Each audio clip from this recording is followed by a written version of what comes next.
أبطال سنة رابعة، السلام عليكم ورحمة الله وبركاته. أهلا بيكم حبايب قلبي، وحشتونا كتير جدا جدا جدا. النهارده في فيديو جديد معانا الدرس اللي بيتكلم على حرب عظيمة جدا احنا كنا بنحبها، وهي حرب أكتوبر، معركة الحفاظ على الهوية والكرامة. يلا يا صديقي نسمي الله ونشوف الحرب بتاعت حرب أكتوبر دي هتتكلم عن إيه. يلا نبدأ. حرب أكتوبر، هي ليه حرب أكتوبر دي عظيمة جدا جدا؟ وليه مثلا لما بنيجي في 6 أكتوبر تقول لك احنا واخدين أجازة، او في العاشر من رمضان؟ واحنا عملنا ايه عشان نعتبر اليوم ده يوم مهم جدا جدا وبنعتبره معركه الحفاظ على الهويه والكرامه؟ ده اللي نعرفه يا صديقي في درسنا، فيلا نسمي الله ونبدا. بديلي اول جزئيه بيقول لي تسعى الشعوب الى حمايه تراثها وهويتها الذي تتمثل في ارضها وتاريخها وحضارتها. والله ما انا فاهم حاجه، واحده واحده. بيقول لي ان الشعوب دي جمع شعب، يعني الناس كلها بتسعى بتحاول حمايه تراثها وهويتها. هو يعني ايه التراث والهويه دي؟ قال لي التراث والهويه دي يعني ارضنا، يعني ارضنا، يعني حضارتنا، يعني تاريخنا. دي الهويه بتاعتنا، الحاجه اللي بتميزنا احنا، اللغه بتاعتنا، العادات، التقاليد. يبقى كل الشعوب في العالم بتحاول تحافظ على التراث والهويه. زي ايه يا مستر؟ قال لي زي الارض، زي التاريخ، زي الحضاره. طب ايه علاقه الجزء ده بدرسنا؟ اقول لك يا صديقي، اسرائيل الوحشه دي خدت مننا حته غاليه علينا قوي قوي اسمها سينا.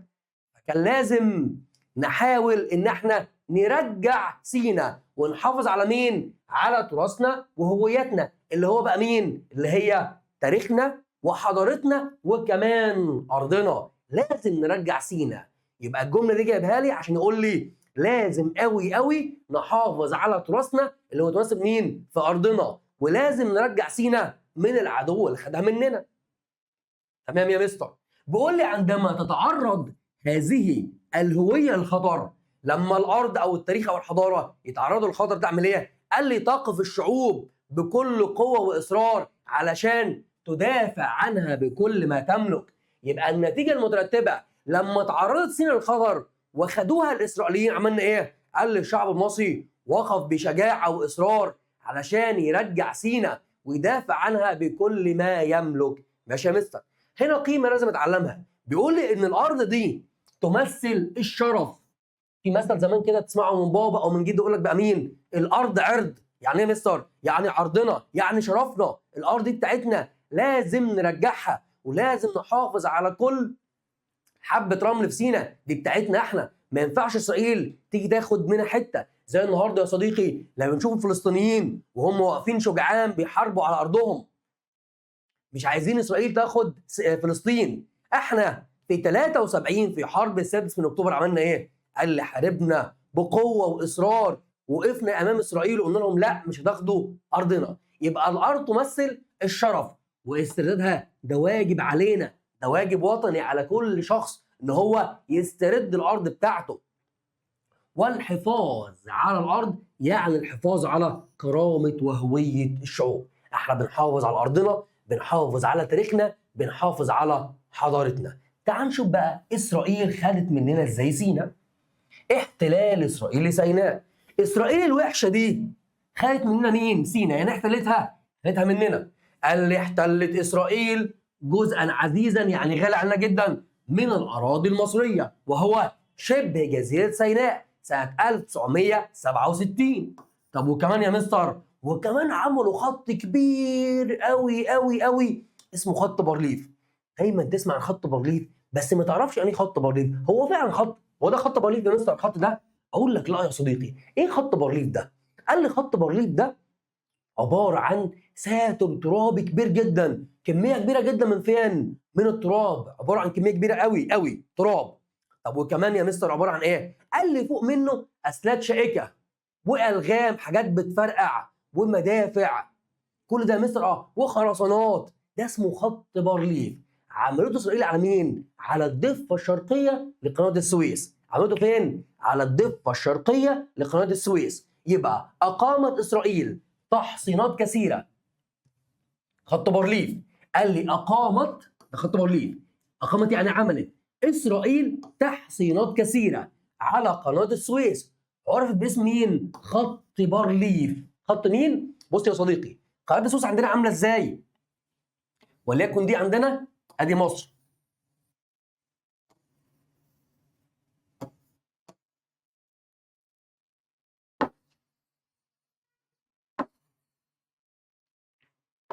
بص كده، الجزء ده سيناء، يبقى ده مين؟ ده سيناء. ماشي يا مستر. الحته دي ادي قناه السويس اهي، الحته دي الميه، الحته دي قناه السويس. قال لي الناس ال 20 اسرائيليين عملوا ايه؟ قال لي عملوا ساتر ترابي على الحته دي، الجزء ده عملوا ايه؟ خط بارليف. قعدوا يجيبوا تراب كتير قوي قوي، رمله كتير قوي قوي، وخرسانات واسلاك شائكه والغام، ده كله عملوه عشان ايه؟ عشان المصريين ما يعرفوش يعدوا عند سينا، ما يعرفوش يعدوا الناحيه الثانيه وياخدوا سينا. زي ما النهارده مثلا مش عايز حد يجي عند ارضي، فعمل سور كبير قوي. هم عملوا سور كبير قوي بنسميه خط بارليف، تحصينات قويه جدا جدا. يبقى يا صديقي خط بارليف اسرائيل عملته على قناه السويس من الناحيه الثانيه، من ناحيه الشرق. طب ليه يا مستر؟ ليه عملته؟ قال لك اعتقادا بان هذا الخط لا يمكن للجيش المصري اختراقه. يعني هم معتقدين ان احنا مش هنقدر نعديه، بس الكلام ده على مين؟ ده احنا المصريين شاطرين قوي. يبقى لما يقول لي بما تفسر ليه اسرائيل عملت خط بارليف، اقول له اعتقادا بان الجيش المصري لا يمكن اختراقه، مش هنقدر نعديه. او ممكن نقول له اجابه ثانيه، لمنع المصريين من عبور قناه السويس واسترداد مين؟ سيناء. هم مش عايزيننا نعدي الناحيه الثانيه ونسترد مين؟ سيناء اللي انتوا خدتوها مننا يا اسرائيل. بقول وكان من اقوى واخطر الخطوط الدفاعيه في العالم في ذلك الوقت. ده كان كبير جدا وعظيم جدا ومن اخطر الخطوط الدفاعيه في ذلك الوقت. ماشي يا مستر. هنا بيقول لي وضح رد فعل الشعب المصري بعد احتلال اسرائيل لشبه جزيره سيناء. يعني ايه الكلام ده؟ يعني لما الشعب المصري سمع وشاف بعينيه ان اسرائيل خدت مننا سيناء، خلاص كده بقى نقعد ونحط ايدينا على خدنا؟ لا، الشعب المصري عمل ايه؟ قال لي كيف كان رد الشعب المصري؟ قال لي لم يستسلم المصريون للهزيمه. لا مش هنستسلم، احنا هنرجع ارضنا. لم يستسلم المصريون للهزيمه، وبدأ الجيش المصري في ايه؟ في التخطيط يا مستر عشان نرجع سيناء.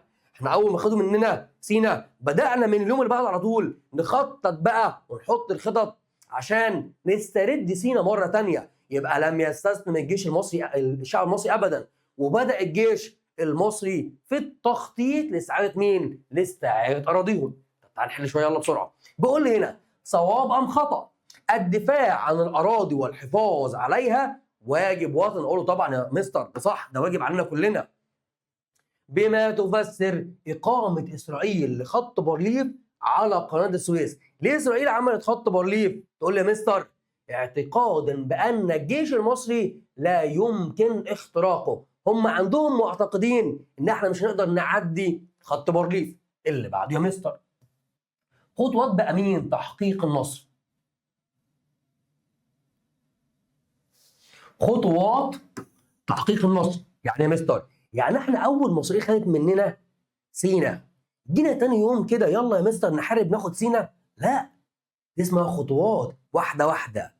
قال لي ان حرب السادس من اكتوبر عام 1973 الموافق العاشر من رمضان 1900 كانت 1393 سبقها سلسله طويله من الاستعدادات التي جعلت النصر ممكنا. يعني ايه يا مستر؟ يعني في حرب السادس من اكتوبر ده الموافق العاشر من رمضان احنا ما جيناش مره واحده كده ونحارب يوم 6 اكتوبر، لكن قبلها كنا بنستعد كويس جدا. زي النهارده انا دخلت امتحان وقفلت في الدراسات. طب هل انا ذاكرت ليله الامتحان بس؟ لا، صحيت من النوم دخلت امتحان قفلت.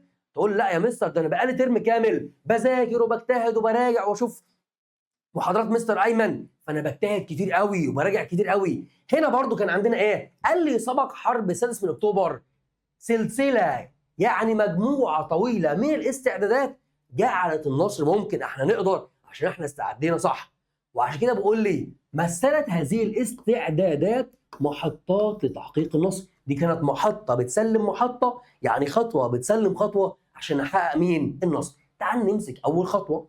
إيه بقى المحطات عشان نحقق النصر؟ قال لي أول حاجة مبدئيا كده لازم نخطط تخطيط جيد، لازم نحط خطة كويسة قوي عشان نقدر ننتصر. التخطيط الجيد للحرب عمل إيه؟ قال لي قامت القيادة العامة للقوات المسلحة، القائد بتاع الجيش عمل ايه؟ قال لي قام بالتخطيط للحرب بشكل دقيق ومنظم من خلال مجموعه من الاجراءات. يبقى نقول كمان القياده العامه، القائد بتاع الجيش، في عندنا اكتر من قائد بتوع الجيش، زي الرؤساء عندي في الشغل، زي المدير بتاع المدرسه، مدير وناظر المدرسه والمدرسين الكبار، قعدوا مع بعضهم ووضعوا مين؟ وضعوا خطه اللي هي تتمثل في مجموعه من الاجراءات. ايه الاجراءات اللي عملوها عشان نقدر من خلالها ننتصر على اسرائيل ونرجع سيناء؟ قال لي اول واحد حرب الاستنزاف. حرب مين؟ الاستنزاف. اتنين، قال لي عندنا الحصول على معلومات عن العدو، نفضل نراقب العدو ونجمع عنه معلومات. تنظيم الوحدات، وضع خطة العبور، والتدريب المكثف ومحاكاة مواقع العدو. تعال نتكلم على كل واحدة منهم بالتفصيل يا صديقي. نمسك أول نقطة عندنا حرب مين؟ قال لي حرب الاستنزاف. دي قيم لازم اتعلمها. بيقول لي ان الاستعداد الجيد والعمل المنظم طريق النجاح في اي مين؟ في اي وقت. لازم استعد كويس جدا جدا واشتغل بنظام، والعمل المنظم طريق النجاح في اي وقت. نمسك اول حاجه عندنا حرب الاستنزاف يا مستر. دي اول نقطه الجيش عملها علشان يستعد كويس جدا جدا لحرب السادس من اكتوبر، حرب الاستنزاف. قال لي قامت مصر بعد حرب 67 بشن حرب الاستنزاف. يعني شن؟ يعني بالهجوم على اسرائيل، يعني بقيام حرب اسمها حرب الاستنزاف. افهمك يعني ايه كلمه استنزاف بالراحه كده. يعني ايه استنزاف؟ عارف لما يبقى عندي مثلا 1000 جنيه وكل يوم اخد منه 10 جنيه 10 جنيه 10 جنيه 10 جنيه، على المدى البعيد هيخلص. دي اسمها حرب الاستنزاف. احنا كنا بنعمل ايه في اسرائيل؟ قال لي نهجم على اسرائيل ونرجع، نبعت حد مثلا يعمل حاجه عمليه عسكريه يفجر في حاجه ويرجع، فكل يوم نموت 5، واليوم اللي بعده نموت 10، واليوم اللي بعده نموت 2. على المدى البعيد قوي نعمل ايه؟ جنودهم يكتروا، النهارده 2 وبكره 5 وبعده 10، وندمر مدمره هنا وندمر مثلا طياره هنا. على المدى البعيد بنستنزف طاقتهم، بنستنزف اسلحتهم، بناخد منها، بنقللها كل يوم. دي اسمها حرب الاستنزاف. يبقى يا صديقي قامت مصر بعد حرب 67 بشن حرب الاستنزاف، حيث ايه اللي عملوه؟ قال لي خاض، يعني دخل الجنود معارك شجاعه على طول قناه السويس، على خط قناه السويس كده بقى مين؟ دخلنا معارك شجاعه، معارك قويه. طب وكمان قال لي هاجموا مواقع العدو اكثر من مره، محققين خسائر فادحه للعدو.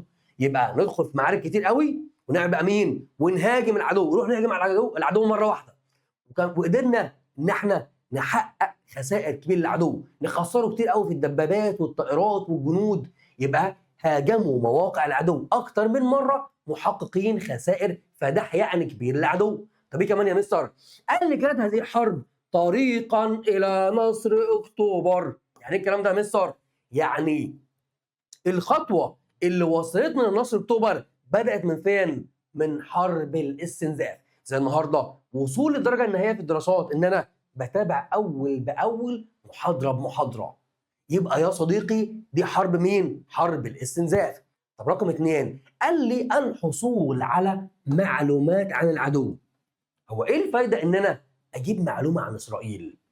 دي مهمه جدا. اديك مثل بسيط. النهارده في 2 داخلين مسابقه مع بعضهم، وكل واحد هيسال التاني كام سؤال، واكتر واحد هيجاوب صح هياخد جايزه. فانت تعمل ايه؟ اجمع معلومات عن الخصم بتاعي، المنافس بتاعي، وليكن المنافس بتاعي ده الولد اللي انا هدخل معاه مسابقه ده ما بيعرفش يحل مسائل رياضيه.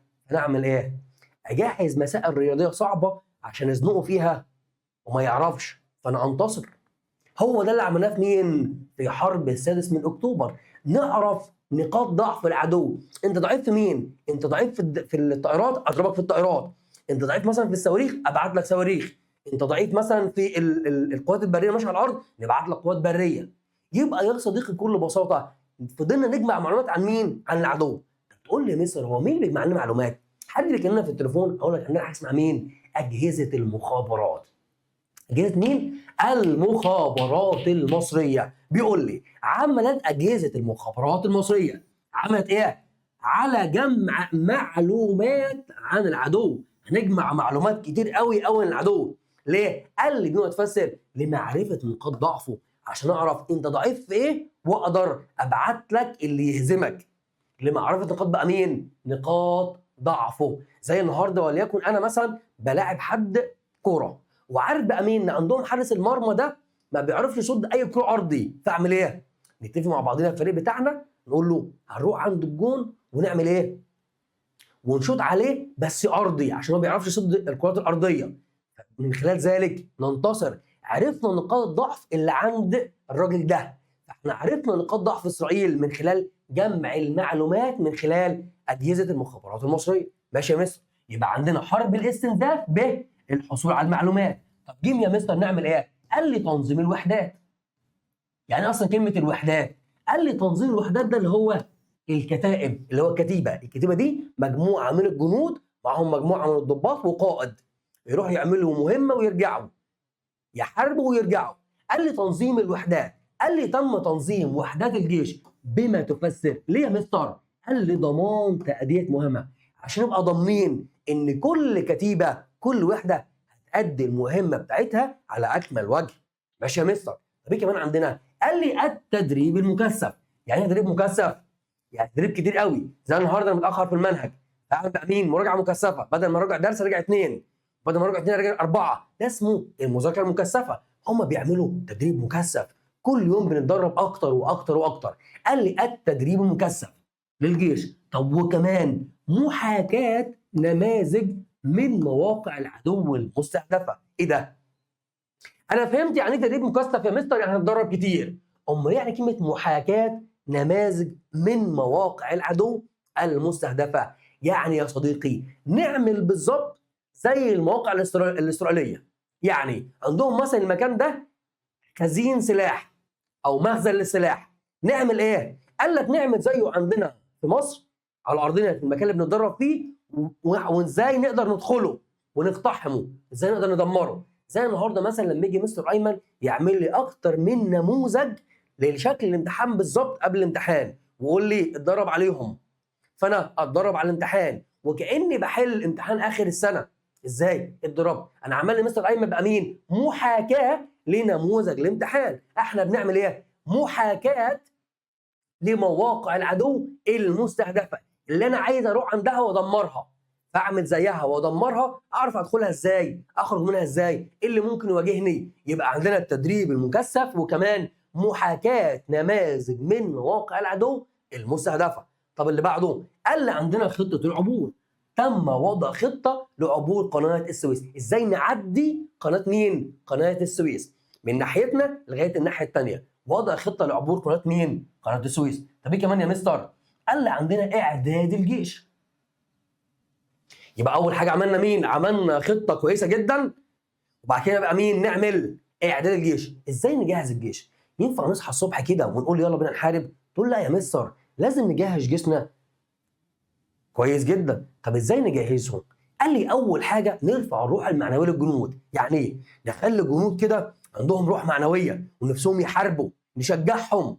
يبقى رقم واحد اعداد الجيش. قال لي قامت القياده العامه للقوات المسلحه بتجهيز الجيش. اديني دليل يا مستر اثبت لي الكلام ده ان فعلا القياده العامه للقوات المسلحه جهزت الجيش قبل ما نحارب حرب اكتوبر. قال لي من خلال مجموعه من الاجراءات. رقم واحد قلت لك رفع الروح المعنويه للجنود، ارفع روحهم المعنويه، احمسهم، اشجعهم. طب وكمان يا مستر قال لي وغرس روح الاصرار والانتماء في نفوسهم. يعني ايه غرس روح الاصرار والانتماء؟ يعني اقول لهم احنا مصممين ان احنا نحارب، اغرس جواهم التصميم والانتماء للوطن. انتوا مصريين شجعان، مش هنخاف، لازم نرجع ارضنا. يبقى رفع الروح المعنويه وغرس روح الاصرار والانتماء في نفوسهم. طب ايه كمان يا مستر؟ قال لي التاكيد على ان هذه المعركه ليست معركة لاسترداد الأرض، وإنما معركة للحفاظ على الهوية والكرامة. عنوان درسنا حرب أكتوبر، معركة الحفاظ على الهوية والكرامة. احنا بنحافظ على أرضنا وتاريخنا وحضارتنا وكرامتنا، مش حرب وخلاص بنسترد أرض، لا، دي معركة الحفاظ على الهوية والكرامة. التأكيد على أن المعركة القادمة اللي هي بتاعت حرب 6 من أكتوبر معركة للكرامة والشرف، أرضي هو شرفي، وليست مجرد حرب مين؟ حرب عادية.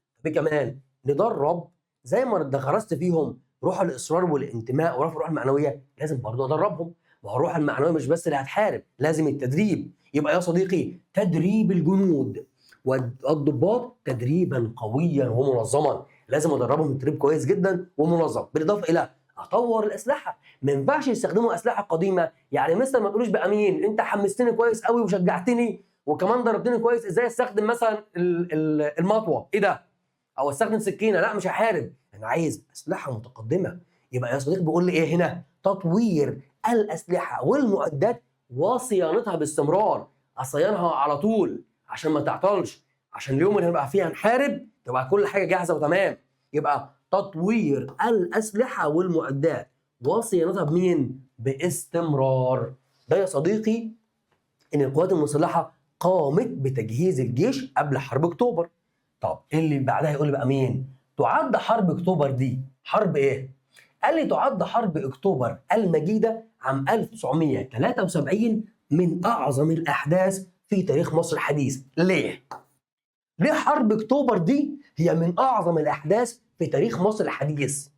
ايه ده يا مستر؟ ليه مهمه جدا جدا؟ اقول لك يا صديقي، لان حرب اكتوبر دي هي معركه للدفاع عن الهويه والكرامه المصريه، وليست حرب للدفاع عن مين؟ عن الارض، لا، ده حرب للدفاع عن مين؟ عن الهويه، عن الحضاره، عن التاريخ، عن الارض، عن العرض، عن الشرف. دي مهمه جدا. يبقى كانت معركه للدفاع عن مين؟ للدفاع عن الهويه والكرامه والانتماء، وليست مجرد معركه عسكريه لاسترداد الارض. مش مجرد معركه عسكريه عشان يسترد سيناء وبس، دي معركه الحفاظ على الكرامه والهويه التي استولى عليها الجيش مين؟ الجيش الاسرائيلي. طب رقم 2، قال لي اثبتت ان المصريين اصحاب حضاره عظيمه، وان حبهم لوطنهم ليست ترديدا بالكلمات بل عمل وتضحيه. يعني ايه؟ اثبتت ان المصريين دول عندهم حضاره عظيمه جدا، وان انا مش بحب بلدي بالبق وبالكلام، لا، ليست ترديدا بالكلمات وانما هو عمل وفعل.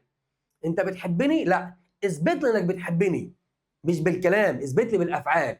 المصريين اثبتوا بالافعال ان احنا بنحب بلدنا، بنحب وطننا، احنا هنحارب لاخر مجهود عندنا عشان نسترد ارضنا. يبقى اثبتت ان المصريين اصحاب حضاره عظيمه لا يقبلون الهزيمه ابدا وابدا، احنا ما بنقبلش الهزيمه، وان حبهم لوطنهم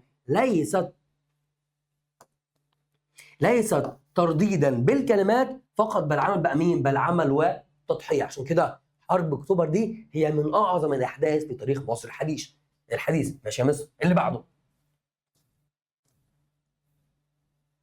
ثالثا، دور القاده في حرب اكتوبر. هل كان عندنا قاده؟ اقول لك اه صح، لازم عندنا قاده. امال هنحارب ازاي؟ لازم عندنا قائد واثنين وثلاثه واربعه. تعال نمسك القاده دول نتكلم عنهم بالتفصيل. هنتكلم عن كام واحده مصر؟ نتكلم عن 7 قاده، هم اسمائهم كتير معلش، بس حاول تحفظهم معايا وهنعرف كل واحد كان شغال ايه. فبقول لي هنا لم يكن النصر في حرب اكتوبر وليد الصدفه. يعني ايه يا مستر؟ يعني يا صديقي الانتصار في حرب اكتوبر ما جاش بالحب كده، ما جاش بالصدفه، هوب احنا انتصرنا وخلاص، ده جت معانا بالحظ وكاني بلعب كوره شوت كوره جت جون يبقى خلاص انتصرنا. لا، مش كده. ده بيقول لي لم يكن النصر في حرب اكتوبر وليد الصدفه. ليه يا مستر مش وليد الصدفه؟ تقول لي لانه كان ثمره قياده حكيمه وشجاعه. كان عندنا قاده شجاعه وحكيمه، ناس ما بتخافش وفي نفس الوقت عندهم بقى مين؟ عندهم حكمه. طب مين هم القاده دول؟ قال لي اول واحد عندنا الرئيس محمد انور السادات، ده رئيس الجمهوريه. طب ده شغال ايه في الحرب؟ قال لي ده هو اللي بيدي تنفيذ الحروب، بمعنى هو اللي بيصدر الامر ان احنا نحارب او لا، هو الذي اتخذ قرار الحرب.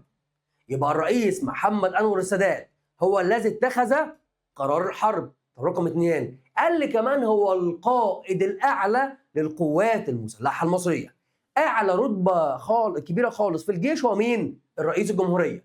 يبقى الرئيس محمد انور السادات الراجل ده بيقول لي كان رئيس الدوله، ما احنا عارفين يا عم ان هو رئيس الدوله، وكمان بيقول لي القائد الاعلى للقوات المسلحه وهو الذي اتخذ قرار الحرب. طب السؤال يا مستر هيجيني ازاي؟ يقول لي من الذي اتخذ قرار حرب اكتوبر 73؟ اقول له محمد انور السادات. يقول لي من هو القائد الاعلى للقوات المسلحه المصريه في حرب اكتوبر؟ اقول له السادات وهو رئيس الدوله. بيقول لي كلمه من خطاب النصر للرئيس السادات اول ما انتصرنا. الخطاب بيقول لي ايه؟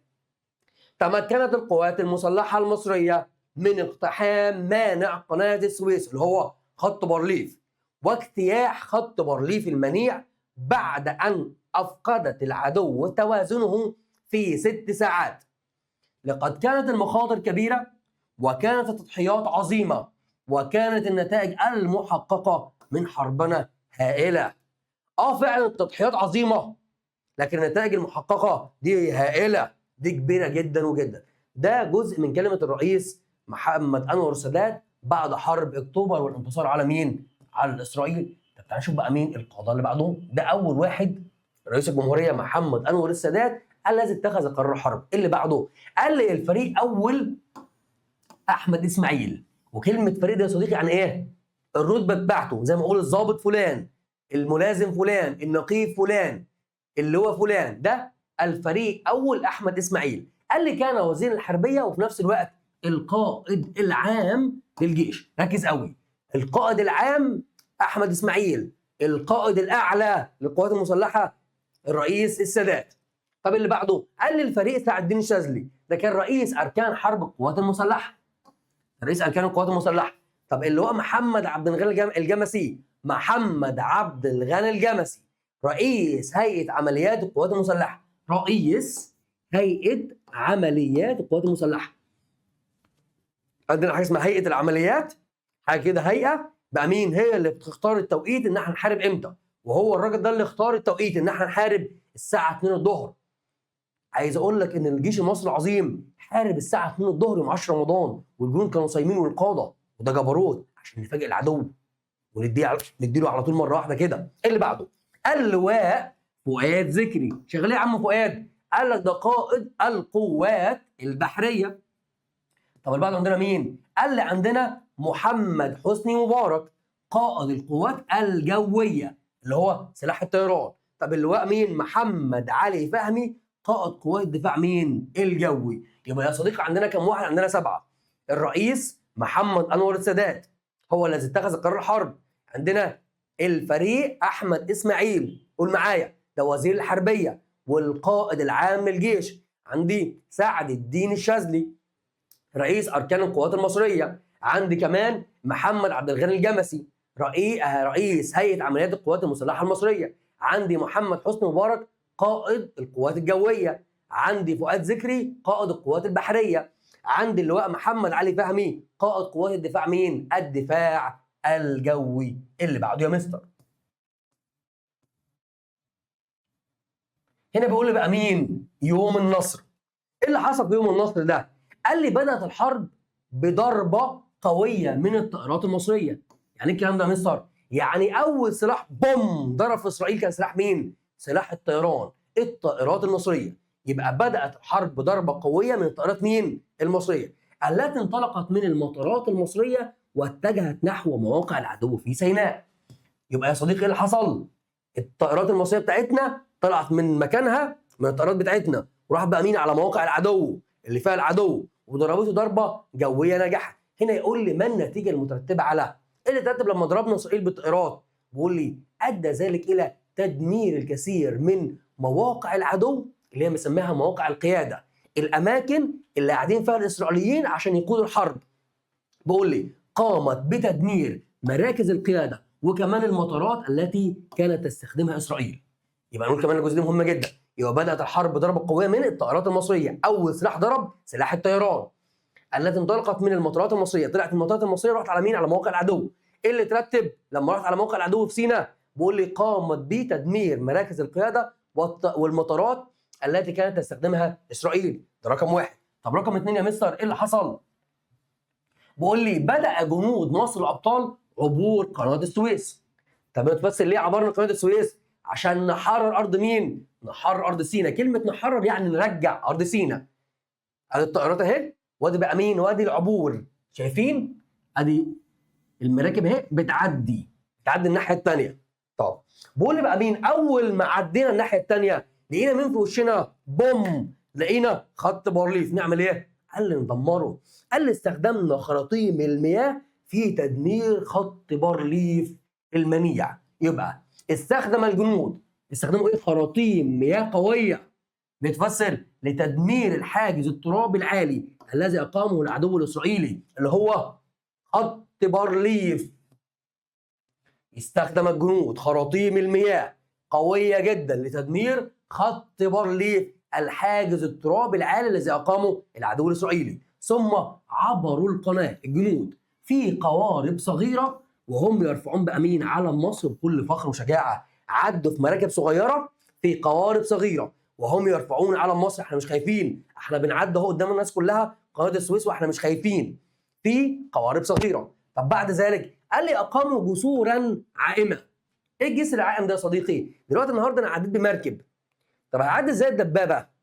ازاي اعديها؟ والمدرعات والعربيات اللي شايله الجنود هتعدي ازاي؟ قال لك هنعمل جسر عائم. جسر عايم على الميه اللي يبقى مين؟ لتسير عليه الدبابات عشان نعدي الناحيه الثانيه. يبقى بعد ذلك اقاموا جسورا عائمه. ليه مثل ليه؟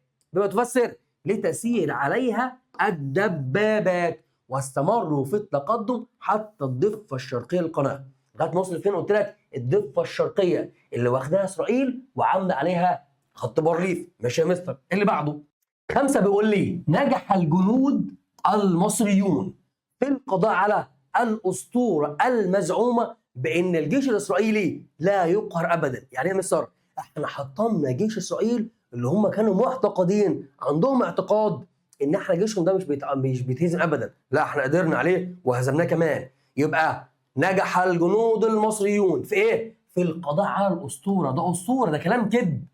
انتوا بتقولوا كلام كذب ان جيشكم مش بيتهزم. الاسطوره المزعومه بان الجيش الاسرائيلي لا يقهر يعني لا يهزم. وحققوا نصرا عظيما اذهل العالم كله واستعادوا الكرامه والسياده. ده احنا اذهلنا العالم كله. هم المصريين دول العباقره دول ازاي قدروا يعدوا خط بارليف ويعدوا قناه السويس ويدمروه؟ ايه ده؟ ايه الجبروت ده؟ ايه القوه دي؟ ايه التفكير والتخطيط اللي عملوه المصريين؟ بيقول لي حيث استطاعت مصر استعادت ارضها، رجعنا سينا بفضل وحده الشعب والجيش واثرهم على مين؟ على النصر. عشان كان عندنا مين؟ الجيش والشعب ايد واحده. الشعب وقف في ظهر جيشه وتصميم على مين؟ على تحقيق النصر. هنا بيقول لي راي احدى الصحف الاجنبيه في حرب مين؟ في حرب اكتوبر.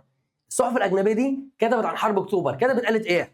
قالت كان عبور قناه السويس جريئا وعبقريا. كان حاجه جريئه من المصريين. انتوا ازاي خدتوا الخطوه دي انك تضربوا اسرائيل وتعدوا خط بارليف بكل جبروته والرمله والاسلاك الشائكه والالغام؟ ده كان حدث جريء وعبقري باذابه السواتر الرمليه الدفاعيه العملاقه بخراطيم المياه. انتوا ازاي شلتوا السواتر العملاقه دي بخراطيم المياه عاليه الضغط واقامه الجسور العائمه وعبور القناه في صواريخ مطاطيه مكشوفه؟ يبقى يا صديقي احنا عملنا ايه؟ الامريكان والدول الاوروبيه كانت بتقول علينا ايه؟ ان احنا ازاي قدرنا ناخد الخطوه الجريئه دي وازاي قدرنا ندمر خط بارليف بخراطيم المياه القويه العملاقه. هنا بقول لي قيمه لازم اتعلمها. اشعر بالفخر والعزه لانتصار جيشنا العظيم في معركه الكرامه. وبكده يا صديقي يبقى خلصنا الدرس العظيم الجميل. هو الدرس فيه معلومات كتير قوي، فيه اسماء كتير قوي. راجعه مره واثنين واسمع الفيديو مره واثنين، هتلقى الدنيا سهله وبسيطه. وكمان عامل لك فيديو لحل اهم الاسئله. بالتوفيق يا صديقي. ما تنساش لو مش عامل سبسكرايب تعمل سبسكرايب وكمان تفعل زر الجرس عشان يوصلك كل جديد. بالتوفيق واشوفك على خير باذن الله في فيديو جديد.